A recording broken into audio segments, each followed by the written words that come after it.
So, I've been taking a look at a couple of my favorite YouTube channels, and I've been wondering, what sort of meat do they have on their bones? Why do I keep going back to their videos over and over again, and besides the fact that, they regularly upload content? It's probably one of three things that I actually tend to navigate toward. Really beautiful cinematography. Casey Neistat et al. But for the time being, I'm going to be behind the curve on the technology aspect of content on this channel. I'm about 10 years behind the industry as we're recording this right now. News. I watch a lot of YouTube news. Not news in the sense that you think of it, but news that occurs within the communities of those particular channels or genres or what have you. Daniel Green in books does fantasy news.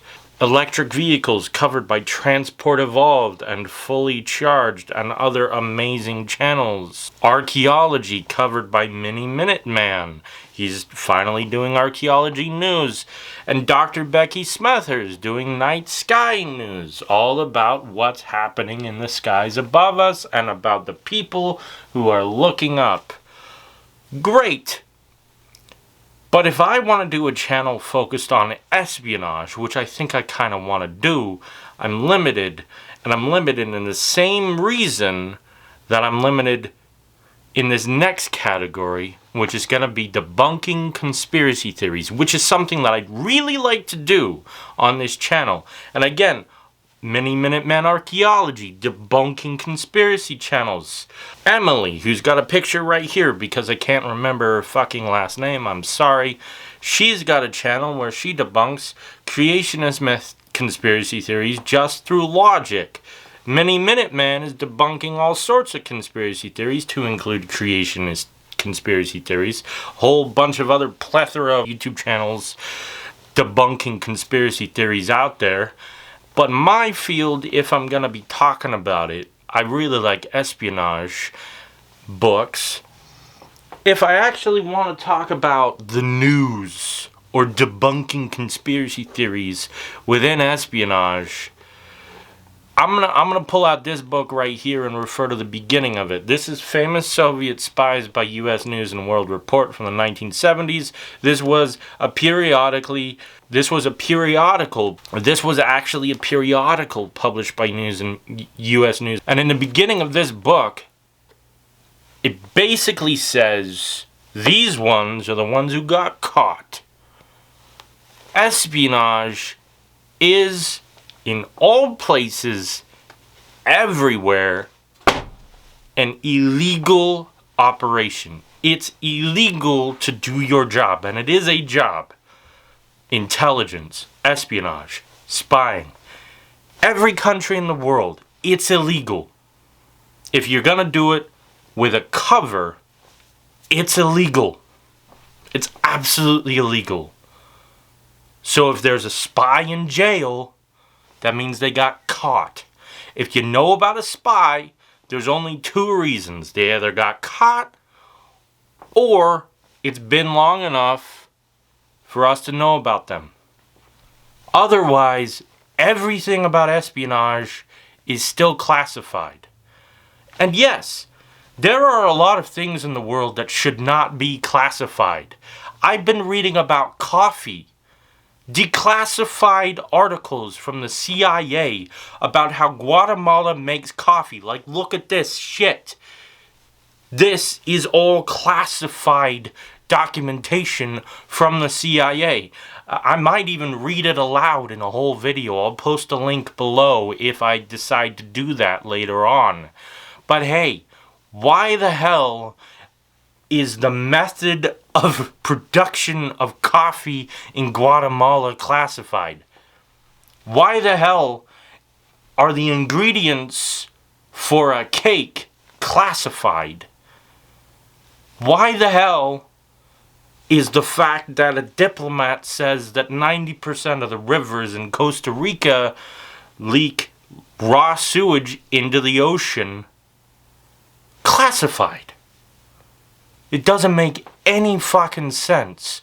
There's so much shit in the intelligence community and the military community that does not need to be classified.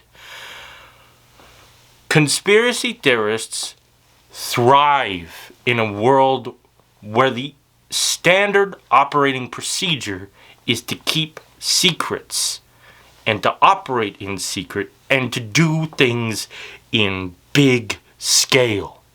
The Bay of Pigs fiasco is a very famous operation that if it had gone well, we would all be cheering and applauding it, and it would have gotten released to the public in a good way. But as a result of its utter dismal failure, it is now the source of so many fucking conspiracy theories around the globe.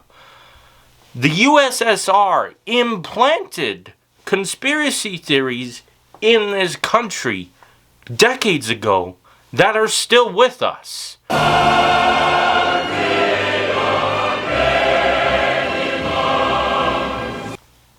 It's ridiculous how people believe bullshit.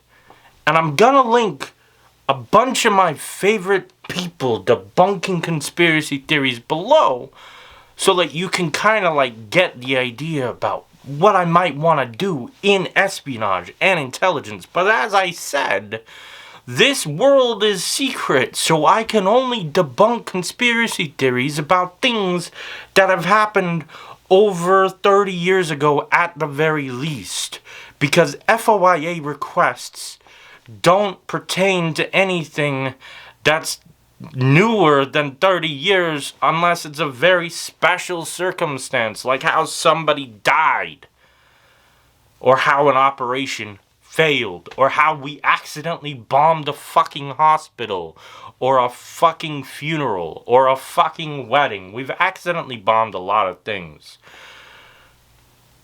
We only know about the things that the government will let you know about. And to me, that makes perfect sense. There are real people fighting to keep you alive and out of danger, out of death, right now, who need to remain classified. There are operations happening right now that need to remain classified. But what you should know about is something like Stuxnet, which we created to attack Iran, and then it came back and bit us in the fucking ass.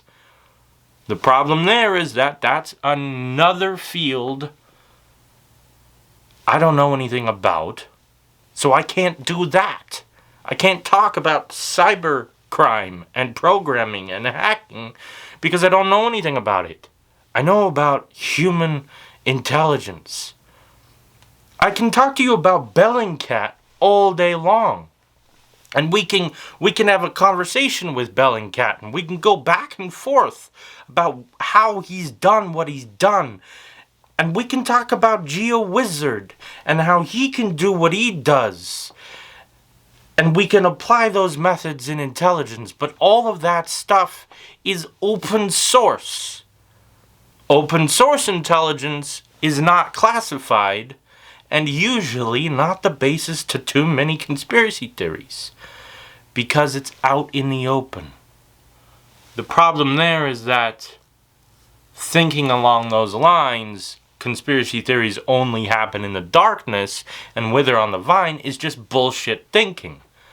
Otherwise, young earth creationism would not exist as a scientific field. I throw up air quotes because it's pseudo-fucking science. Everyone worth their salt knows this. Okay? I said Ken Tovand earlier. Ken Ham is another one. He built that fucking stupid ark out in the desert. Conspiracy theories don't wither on the vine like secrets do. Conspiracy theories. We could go all the way down the rabbit hole and talk to Dan fucking Jones about the Knights Templar and the Illuminati, and how the conspiracy theories around these organizations began basically the year they started. Conspiracy theories are just so fucking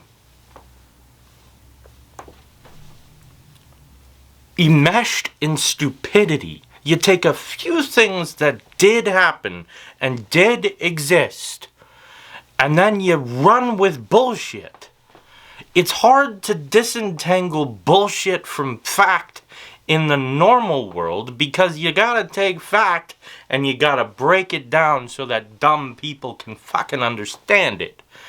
But to take fact and break it down in a world that is secret is so much harder.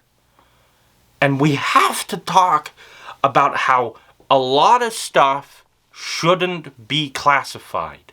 There's a plethora of stuff in this world that should not be secret, should not be classified, should not be even confidential.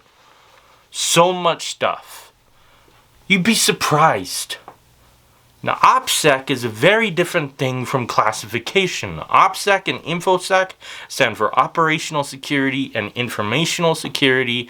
That means don't geotag your fucking pictures if you're in the military. Don't go on Pokemon Go. That's idiocy. We don't like it. And the enemy can take that information and use it against us and kill us. OPSEC is a different thing than classification, because as soon as the operation is over, you can say, yeah, this picture was posted in Erbil, Iraq in 2008.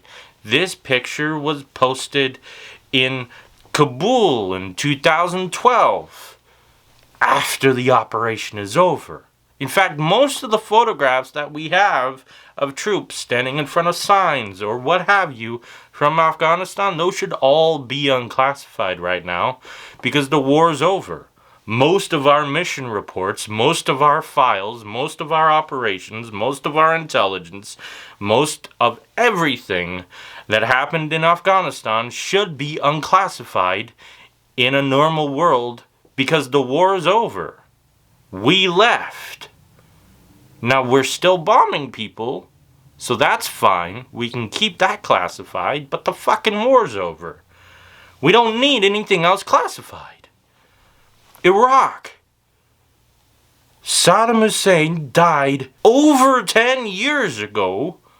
Why are any operational reports about that man still classified? Why is anything about Bin Laden still classified? Why does any of that make sense? It doesn't. And that breeds conspiracy theories. But at the turn of the page, just say, you know what, this stuff is batshit crazy, and I've no idea what you guys are on.